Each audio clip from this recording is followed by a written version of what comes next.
Palin was relatively unknown in the political arena until she burst onto the national scene back in 2008 as John McCain's running mate. And since then, she has become one of the most talked about political figures of our time. Now, I recently sat down with two people who have been by the governor's side from the very beginning, and they are the authors of the brand new book, Our Sarah, Made in Alaska, Chuck Heath Sr. and Chuck Heath Jr., and that would be Sarah Palin's father and brother. Good to see you again. Oh, you betcha. You doing all right? All right, so when she wrote her book and she talked about, she went out hunting with you for moose before school, and you take the eyeballs and you hand them to her. I handed them to her, and in her book she said that she didn't take them, but I saw her take them. Oh, so we got a running dispute with the books now. All right, the media's going to go nuts. Big controversy. You're going to go wash your hands now, aren't you? No. Listen, I have never been moose hunting, but I can handle it. I think I could do it. How do both of you deal with all of it? In other words, the smears, the attacks, the names, constant, never stops. It really never does.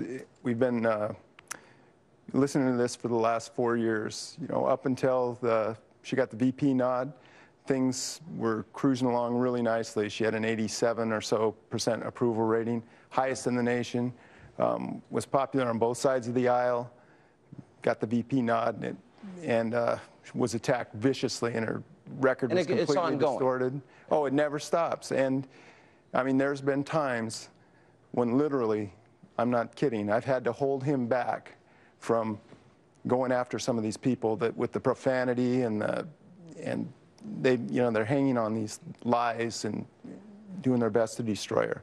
It's been real tough. As a dad, that'd hurt. Oh yeah, especially the dirty things like what Letterman said and things like that. Bill Maher. Yeah, Bill Maher.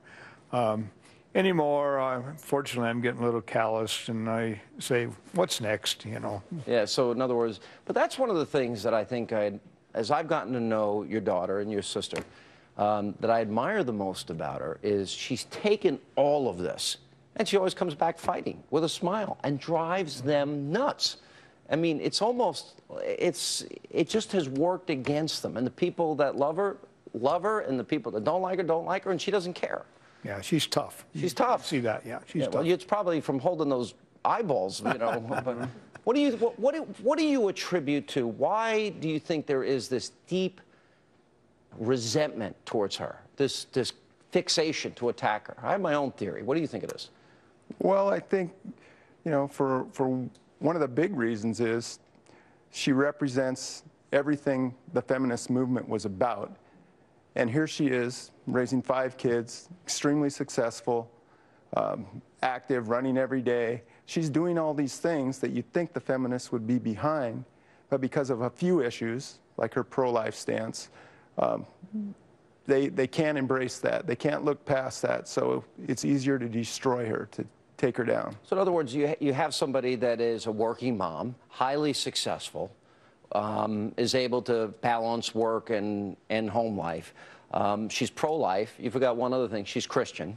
Yeah, you know, big one. Good-looking and successful. Add all these attributes, and that is a threat to the establishment, threat to liberals, because why? They're afraid of her. Yeah, they're definitely afraid of her.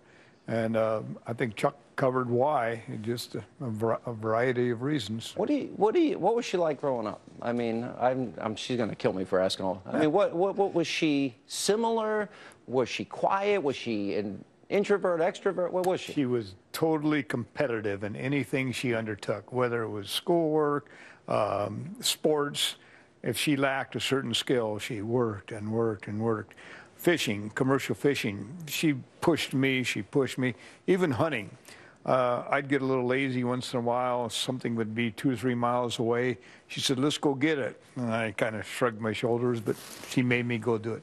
Totally competitive. When Todd came in the scene, all the girls were oogling over him. And Sarah jumped in there. Is that right? Yeah. And you guys never fought as kids, right? You always got along? No. Yeah, you try living with 3 sisters in a one bedroom.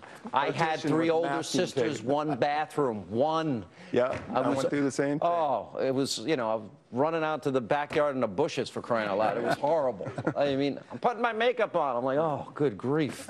4 hours. Well, guys, the book is amazing. Great stories about Governor Palin, and I know a lot of people get a lot out of it. It's an honor to have you both on the program, and good to see you. Thanks for It's our pleasure. Thank you, Sean. Thank Good you. to be here. And that is all the time. Ambassador, as the Arab Spring threatens to